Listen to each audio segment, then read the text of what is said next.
These are 15 critically acclaimed westerns from the 60s that Hollywood buried anyway. Paul Newman at his grittiest in a film nobody saw. Charlton Heston in the movie, he called his best work that audiences ignored. High ratings, great reviews, and box office disasters across the board.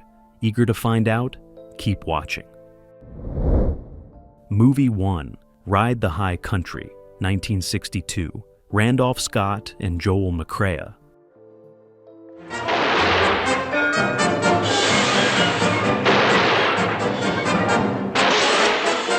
Sam Peckinpah made one of the greatest westerns ever in 1962, and MGM thanked him by releasing it as the B-movie on a double bill with a kids' film about a singing mouse. Ride the High Country is about two aging ex-lawmen who take a job transporting gold from a mining camp. One of them plans to steal it, the other stays loyal. It's about honor, aging, and what happens when the world you understood disappears. Randolph Scott and Joel McCrea play these characters with this quiet dignity. They know their time is over. The film knows it too. This was Scott's final film. He retired right after. McCrea was semi-retired and only came back because Peckinpah convinced him. Both of them are absolutely perfect. There's a scene where they're just riding through the mountains talking about the old days, and it's heartbreaking. Peckinpah fought with MGM constantly during production. The studio thought he was too slow, too expensive. They wanted a cheap programmer they could dump into theaters. When Peckinpah delivered a genuine masterpiece, they had no idea what to do with it, so they paired it with a kids' movie called The Mouse on the Moon and sent it out on the bottom of a double bill. Critics who actually saw it were stunned. Variety called it one of the best westerns in years. Newsweek said it was brilliant, but the film barely played. Most theaters ran the cartoon first, and by the time Ride the High Country started, half the audience had already left. Peckinpah was furious. Scott and McCrea were disappointed. The film made almost nothing at the box office. It wasn't until years later, when it showed up on television, that people realized what they'd missed. Now it's considered one of the great westerns. Back in '62, MGM treated it like garbage. Movie 2, Lonely Are the Brave, 1962. Kirk Douglas. Kirk Douglas made over 90 films in his career, and when people asked him which one was his favorite, he always gave the same answer. Lonely Are the Brave. The film Universal barely promoted, and audiences completely ignored. The story is simple. Douglas plays a modern-day cowboy in 1962 who still lives by the old code. He rides a horse. He doesn't carry ID. He just wants to be left alone. When his best friend gets arrested, Douglas breaks into jail to bust him out. The friend refuses to go, so Douglas breaks out alone. The rest of the film is him trying to escape on horseback, while helicopters and jeeps hunt him down.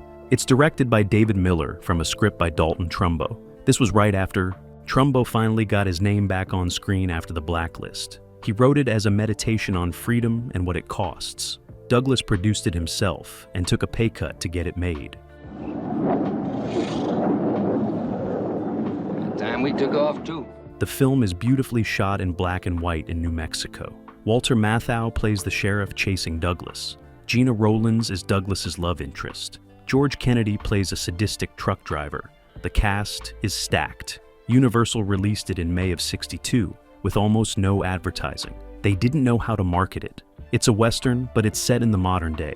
It's an action film, but it's really a tragedy. Critics loved it. Audiences stayed away. Douglas spent the rest of his life trying to get people to watch it. He talked about it in every interview. He screened it for friends. He genuinely believed it was the best thing he ever did. And you know what? He was absolutely right. But in '62, Universal buried it and nobody cared.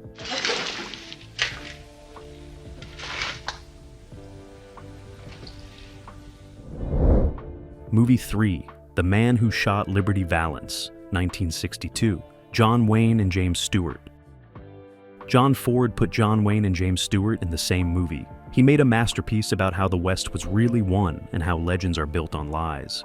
And Paramount released it like they were embarrassed by it. The man who shot Liberty Valance is Ford, looking back at his entire career and basically admitting that everything he'd been romanticizing for 40 years was a myth. Stewart plays a lawyer who becomes a senator.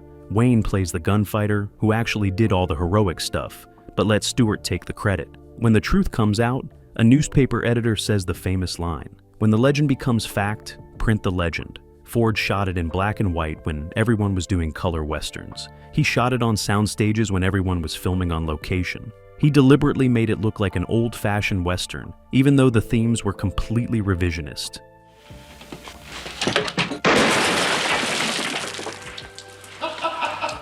Paramount didn't know what to do with it. This was supposed to be a big event, Wayne and Stewart together. Instead, they got this dark, talky film about disillusionment. They released it in April of '62 with minimal promotion, put it out on a double bill in most markets. Critics were confused. Bosley Crowther at the New York Times didn't like it, said it was tired and old-fashioned. A few critics got what Ford was doing, but most dismissed it. At the box office it did okay, but not great.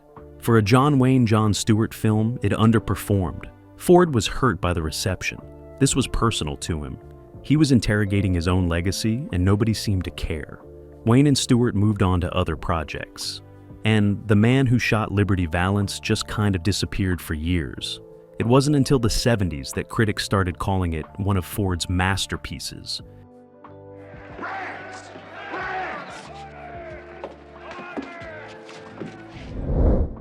Movie 4, Hombre, 1967, Paul Newman. Paul Newman made a lot of westerns in the '60s. Some of them were hits, some of them weren't. Hombre was the best of them, and almost nobody saw it. Martin Ritt directed it from an Elmore Leonard novel. Newman plays a white man raised by Apaches who gets forced onto a stagecoach with a group of white passengers who treat him like dirt. When bandits attack, Newman's the only one who knows how to survive. But the passengers have already made it clear they think he's beneath them, so why should he help? The film is basically about racism and hypocrisy.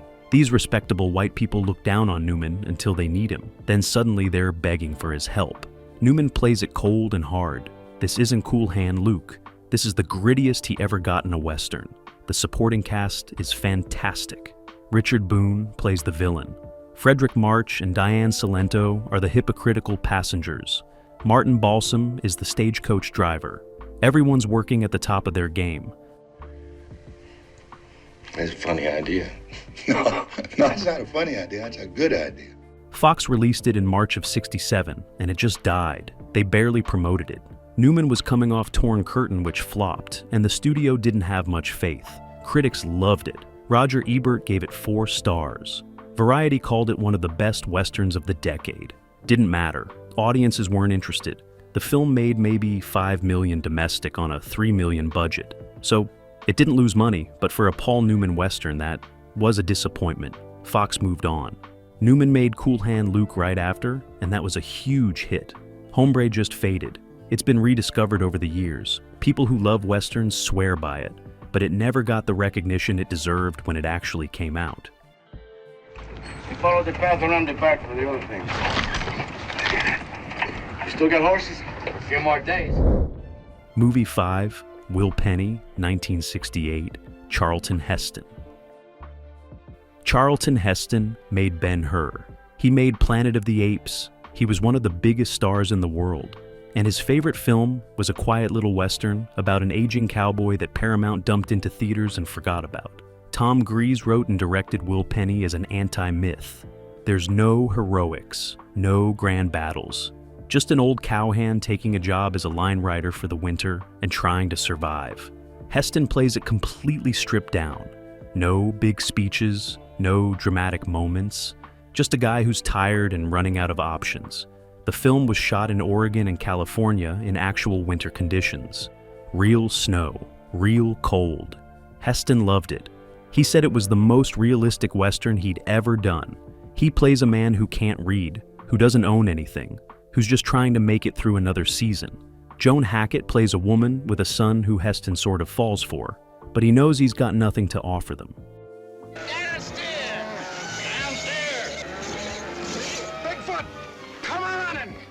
Paramount released it in March of '68 with almost zero promotion. They put it out in limited release and let it die. Critics who saw it loved it. Roger Ebert gave it 3.5 stars. Pauline Kael praised Heston's performance, but the film made maybe $2 million domestic. For Charlton Heston, that was a disaster. Heston spent years telling anyone who'd listen that Will Penny was his best film. He showed it to friends. He talked about it in interviews. He genuinely believed it deserved better. And he was right. It's a great Western. It's just a great Western that Paramount completely buried. And for Heston, who made some of the biggest films of the 60s, that had to hurt.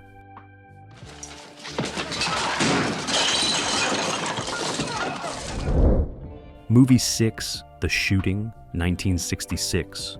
Warren Oates' Monte Hellman shot two Westerns back-to-back in the Utah desert in 1966 for almost no money. Both of them are brilliant. Both of them confused audiences so badly that Roger Corman refused to release them in America. The Shooting is the weirder of the two. Warren Oates plays a bounty hunter who gets hired by a mysterious woman to track someone across the desert. She won't tell him who or why. They just ride. Long stretches of silence, cryptic conversations, an ending that doesn't explain anything. It's like a fever dream disguised as a Western. Jack Nicholson produced both films and acts in this one. This was before Easy Rider made him famous. He was just a Roger Corman guy trying to make something artistic. He put his own money into it. The budget was maybe $75,000 for both films combined.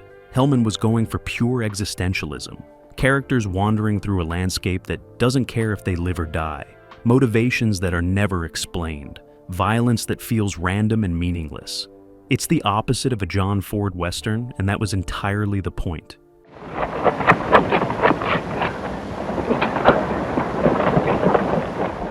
When Corman saw the final cut, he basically said, "No thanks. Too weird, too slow, no commercial appeal." He sold the rights to a European distributor, and the films played some festivals in France where critics loved them. But American audiences never got a chance to see them until years later when they showed up on television. Oates is incredible in this. He's confused and exhausted the entire film. He doesn't understand what's happening any more than we do. Nicholson is barely in it, but when he shows up, he's menacing as hell. The Shooting eventually found its cult audience, but in '66, Corman buried it, and Warren Oates deserved better. I told you to tether the mule. I did, Will. Ain't he there? I did, Will. I have him. Movie 7, Ride in the Whirlwind, 1966. Jack Nicholson. Jack Nicholson wrote and produced Ride in the Whirlwind. At the same time, Monte Hellman was making The Shooting. Same desert, same crew, same budget. And Roger Corman buried this one too. Nicholson stars as a cowboy who gets mistaken for an outlaw. A vigilante mob attacks. He and his partners have to run. That's basically the whole plot. It's about innocent men hunted for something they didn't do. No grand speeches about justice, just survival. Nicholson wrote the script himself and later said he was inspired by reading actual journals from cowboys in the 1880s. He wanted to capture how they talked, how they thought, the mundane reality of frontier life. So the film is full of scenes of guys just sitting around, cooking, talking about nothing. Then sudden violence. Then more waiting. Cameron Mitchell and Tom Filer are the other leads. Millie Perkins shows up as a rancher's daughter. Everyone's playing it completely real. No movie star posturing. Just people trying to get through the day. Let me down. No, we can't, Bird. Hellman directed this one with the same spare, minimalist style he brought to The Shooting. Long takes, natural light, hardly any music. It looks like a documentary more than a Hollywood Western. And just like The Shooting, Corman took one look at it and passed. He sold it to a European distributor, and it played in France. American audiences didn't see it until the 70s, when someone finally picked it up for US distribution. The film cost maybe $30,000. It made nothing in America. Nicholson moved on. A few years later, Easy Rider made him a star, and suddenly people wanted to see his early work. But by then, Ride in the Whirlwind was already forgotten. Just another buried Western that deserved better.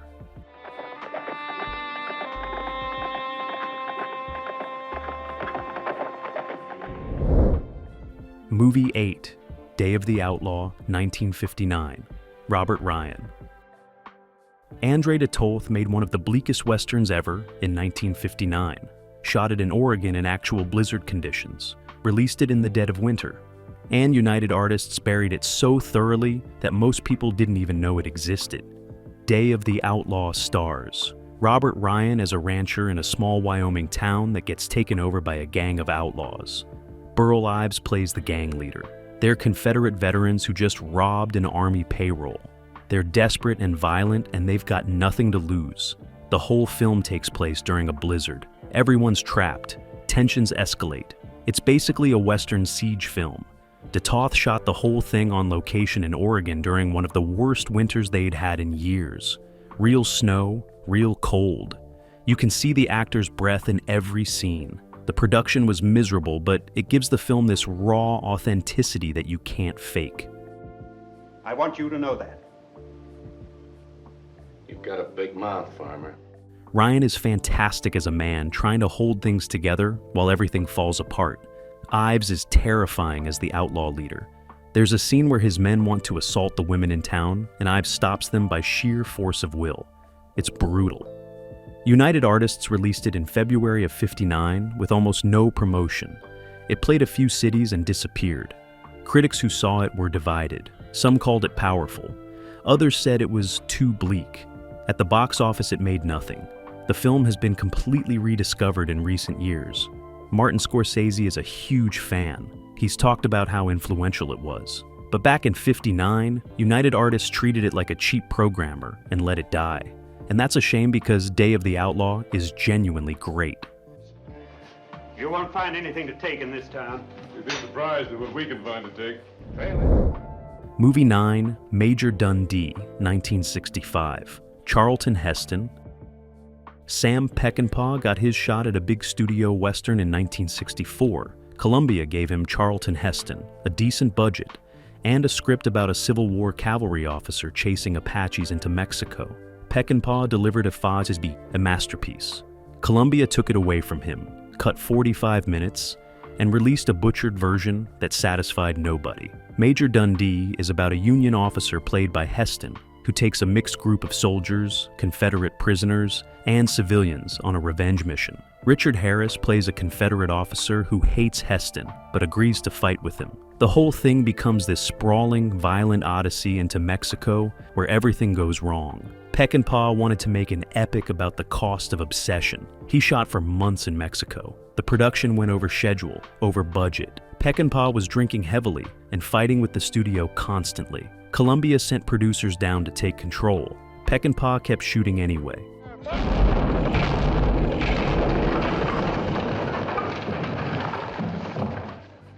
When the studio finally got the footage, they freaked out. The film was way too long, way too violent. They took it away from Peckinpah and cut it down from over 3 hours to 2 hours and 3 minutes. They removed entire subplots. Character arcs made no sense anymore. The ending was abrupt and confusing. The film came out in April of '65 and died. Critics trashed it. They could tell it had been butchered, but they blamed Peckinpah anyway. Heston defended the film and defended Peckinpah, but the damage was done. At the box office, it barely made back its budget. Peckinpah said Columbia destroyed his film. He wasn't wrong. In 2005, they released a restored version with some of the cut footage. It's better, but still incomplete. Major Dundee remains a great film destroyed by studio interference.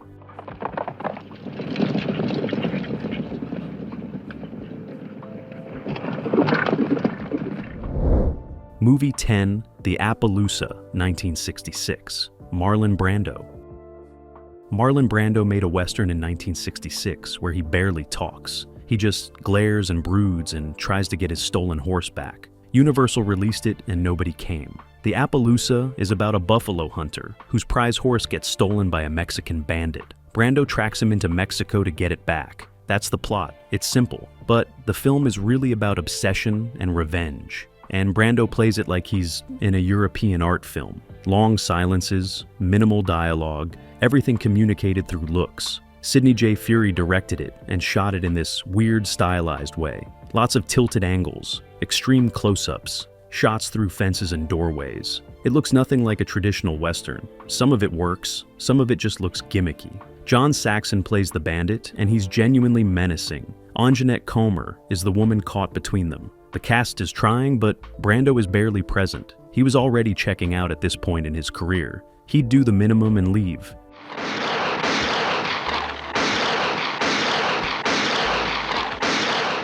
Universal released it in September of '66 with a big ad campaign. Marlon Brando in a Western should have been an event. Instead, it was a slow, weird art film that confused audiences. Critics were mixed. Some praised the cinematography. Others said it was pretentious. At the box office, it bombed, made maybe $4 million domestic. Brando never talked about it. Fury moved on to other projects. And the Appaloosa just disappeared. It occasionally shows up on cable, but nobody remembers it, which is a shame because buried under all the stylistic nonsense is actually an interesting film about masculine obsession. It's just a film Universal had no idea how to sell.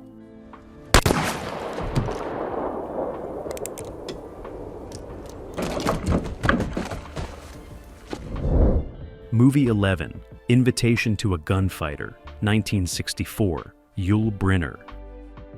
Yul Brynner made The Magnificent Seven in 1960 and became a Western star. So United Artists brought him back for another one in '64. They got a script from some up-and-coming writers. Richard Wilson directed it. And then nobody went to see it. Invitation to a Gunfighter is about a small town that hires a professional gunfighter to kill a man they don't like. Brynner plays the gunfighter, but he's not the hero. He's a hired killer, cold, amoral. He shows up to do a job and then realizes the people who hired him are worse than his target. The script was written by Elizabeth and Richard Wilson, with an uncredited Polish from Alvin Sargent who'd go on to write great stuff. It's trying to be a psychological Western, more talk than action. The first hour is basically Brynner manipulating everyone in town. Then the last act is violence. Question or a request? Not sure. Maybe both. George Siegel plays the target. Janice Rule is the love interest. Pat Hingle and Clifford David round out the cast. Everyone's good, but the film just never catches fire. It's too talky. The pacing drags. And Brynner is playing his character so cold that you can't root for him. United Artists released it in October of '64 with decent promotion. They pushed Brynner hard. Didn't matter. The film opened soft and disappeared within weeks. Critics were lukewarm. Variety called it interesting but slow. Audiences stayed away. Brynner kept making westerns, but this one hurt. He thought it was going to be something special. Wilson never directed another theatrical film. He went back to television. And Invitation to a Gunfighter became a forgotten western that only die-hard Brynner fans remember. It's not bad, it's just not good enough to justify its existence.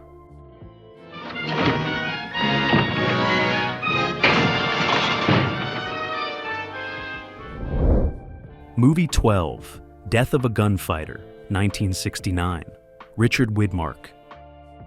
Death of a Gunfighter might be the only film ever released under a completely fake director's name because the real directors quit and neither wanted credit. The film is about a town marshal who's outlived his usefulness. Richard Widmark plays him as this relic of the Old West who refuses to retire. The town council wants him gone. He won't leave, so they decide to force him out. It's basically about a man who doesn't realize his time is over. Robert Totten started directing it. 2 weeks in, Widmark and Totten had a massive blowout. Widmark went to the studio and said it's him or me. Universal fired Totten and brought in Don Siegel to finish the film. Siegel shot for a few weeks, and then he and Widmark started fighting too. By the end, nobody wanted credit. Totten didn't want his name on something he didn't finish. Siegel didn't want credit for salvaging someone else's disaster. So, Universal made up a director, Alan Smithee. That was the first time that pseudonym was ever used. It became the official DGA name for disowned films. Gun. Now the town plotted to use it against him. Hey, Jake! Mr. Austin, he's out gunning for the marshal. The crazy thing is, the film is actually pretty good. Widmark gives a great performance. The supporting cast, including Lena Horne and Carol O'Connor, are solid. The script by Joseph Calvelli is smart. It's a genuine meditation on aging and obsolescence. But Universal barely promoted it. They released it in April of '69 with minimal advertising. Critics liked it. Roger Ebert gave it 3.5 stars. But audiences didn't care. The film made almost nothing. Widmark moved on. Both directors tried to forget it happened. And Death of a Gunfighter became this weird footnote. A good western directed by a fictional person that nobody saw. Que ya no quiere saber nada de su manera de imponer la ley. Él sabe todo lo sucio, podrido y malo. Movie 13, Alvarez Kelly, 1966. William Holden. William Holden and Richard Widmark starred in a Civil War Western about cattle rustling in 1966, and Columbia had no idea how to sell it. Alvarez Kelly is based on a true story. Holden plays a Mexican cattleman who agrees to deliver cattle to the Union Army. Widmark plays a Confederate officer who hijacks the herd. The two of them spend the film in this battle of wills. Widmark captures Holden and forces him to help drive the cattle to Confederate lines. It's part Western, part war film, part heist movie. Edward Dmytryk directed it. He was a veteran who'd made some good films in the 40s and 50s. By the 60s, his best work was behind him. This one's competent but uninspired. The action scenes are okay. The performances are fine. Nothing stands out. The film was shot in Louisiana with a decent budget.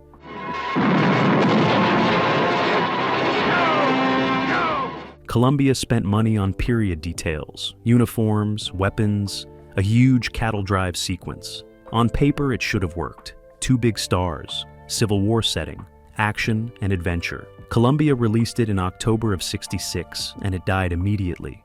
Critics were not impressed. Bosley Crowther at the New York Times called it routine. Variety said it was forgettable. At the box office, it made maybe $3 million on a $5 million budget, a clear flop. Holden and Widmark both had other hits around this time, so it didn't hurt their careers. Dmytryk made a few more films and then retired, and Alvarez Kelly just vanished. It shows up on cable occasionally, but nobody talks about it. It's not a terrible film. It's just a mediocre film with big stars that Columbia couldn't sell. And in the crowded Western market of '66, mediocre meant buried.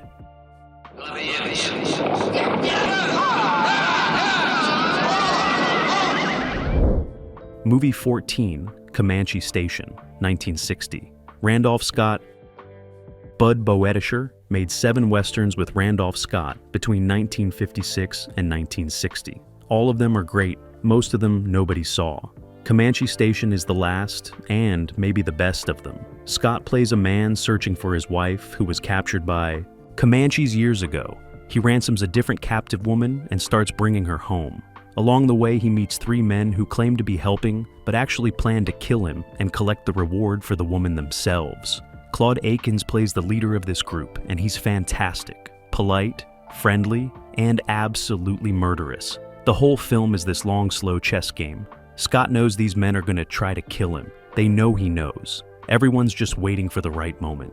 Burt Kennedy wrote the script, and the dialogue is sharp and economic. Nobody wastes words. Boetticher shot it in just 18 days in Lone Pine, California. The budget was maybe $400,000. Columbia released it as a B movie in March of 1960. It played the bottom of double bills and drive-ins. Critics barely noticed it. Audiences treated it like just another cheap Western.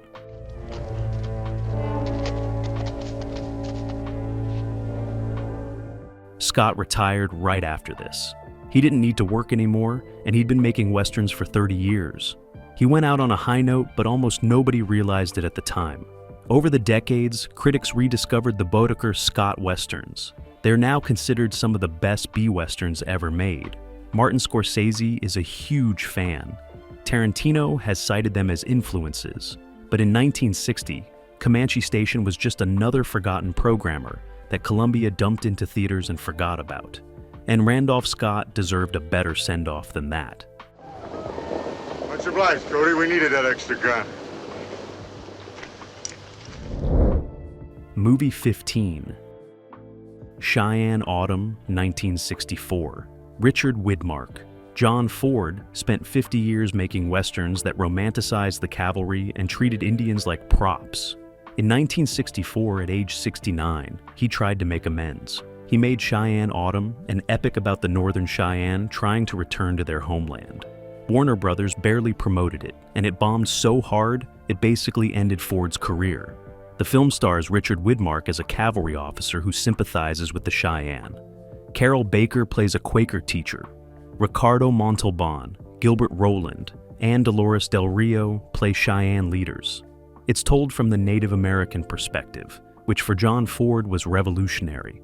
The film is nearly 3 hours long. Ford shot it in Monument Valley and in Colorado. He used a huge cast, real Native American extras. The production was massive. Warner Brothers spent around $4 million, which was serious money in '64. pretty stylish for a Quaker. I made it just for this great day. It's mighty pretty. The problem is, the film is a mess. There's a long comic interlude in the middle with James Stewart and Arthur Kennedy that has nothing to do with anything. The pacing is terrible. Scenes drag on forever. And despite Ford's good intentions, the Native American characters are still one-dimensional. Warner Brothers released it in October of '64 with high hopes. It opened poorly and never recovered. Critics were respectful but unenthusiastic. The New York Times said it was noble but dull.